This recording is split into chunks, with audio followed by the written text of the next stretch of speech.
Hello Gecko fans, this is Wally Kern with Supreme Gecko. Got up early this morning, ready to do this week's video, and everything changed in the blink of an eye. Let me tell you what happened.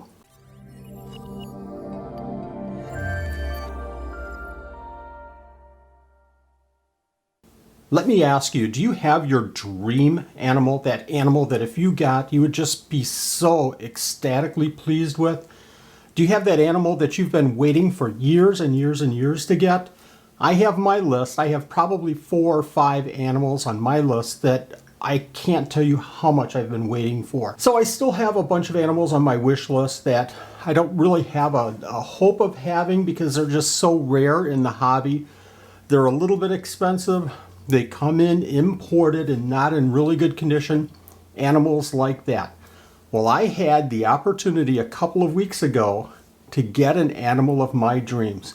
An animal that's been on my wish list probably for about 15 years. And it was captive bred. And it was from a breeder that I really trust and know very, very well. I was thrilled beyond belief. The breeder and I, fortunately, live really close to each other. It's about an hour-and-a-half drive. I met the breeder. He handed over the package. He said, "No, Wally, you have to open it now."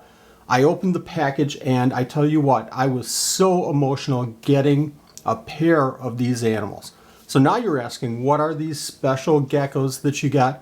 Well, it's Chondrodactylus and Gulliver. And when you see pictures of this animal, you will not believe the colors and beauty of the eyes. And it's just a spectacular animal.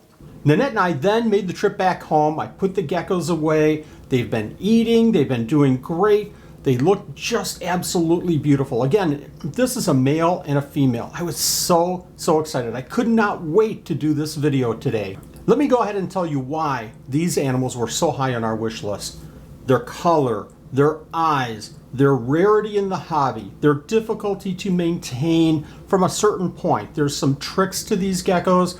It's not that difficult, but there are a couple of little tricks. This is a Chondrodactylus. I just love Chondrodactylus. I think that this genus is so underrated, and this is the top of the list in Chondrodactylus. Again, this was one of my top probably 4, 5, 6 geckos that I really hoped at some point in my career to own and work with. I was so excited about working with this gecko and doing this video today. Now, if you know me at all, you know that I'm very positive. I'm always upbeat. I'm always trying to share within the reptile community the good things that are happening here at Supreme Gecko. It's certainly always fun to share the positives. And I try to be as transparent about this hobby, this business, as I possibly can be. That's why this video today was so difficult. I got the camera ready, I got the lights ready, the mics, everything's all set to go. I wanted to go downstairs, get the animals out, get them out in the sunshine so that we could take a really good look at these animals. I wanted you to see these animals in full color, see their beautiful eyes. I wanted you to see these animals eating and just take in the beauty that I think is Chondrodactylus and Gulliver. Now, being transparent, this is where it really gets difficult. I went downstairs to get the geckos, and unfortunately, one has passed away. It was devastating. I messaged a friend. I said, I'm shutting down for the day, not doing a video, probably not even going downstairs, not jumping on Facebook, not getting on social media and posting anything at all. I'm just going to shut down and watch the Flintstones or Price is Right all day long. Seeing this animal brought together a lot of emotions. I was angry, I was frustrated, I was confused. How could this animal die? I was devastated. I questioned my ability to keep geckos. I just went through all kinds of emotions within 5 minutes of seeing this poor animal. And even though this pair was very expensive, it wasn't about the money. It really was about this animal and how rare it really is in the hobby. I came upstairs. I did text over to the breeder and told him what had happened. I sat on the couch and started vegging for a while. So a little bit of information about myself. When something like this happens, I do need some time to kind of process what happened in my mind. Was it the animal's fault? Was it my fault? Was it the breeder's fault? What happened? What caused it? Am I looking for blame? No, absolutely not. I'm looking for the reason it happened so that I can fix it, so I can learn from it for this animal's sake in the future, for my other gecko's sake as well, so that I can then communicate, hopefully, to the reptile community some of the things that you need to do to care for these animals better. So here I am. I lost one of the more expensive animals in my collection, one of the rarest animals in my collection. It was hard. It was time to just kind of sit back and reflect a little bit. I tried to regroup. I tried to think of another topic that I could cover today in the YouTube video. I couldn't think of anything else, so I decided to present this video. Hey, we have a lot of wins here at Supreme Gecko. A lot of babies, a lot of good things that are happening, a lot of great connections with the reptile community.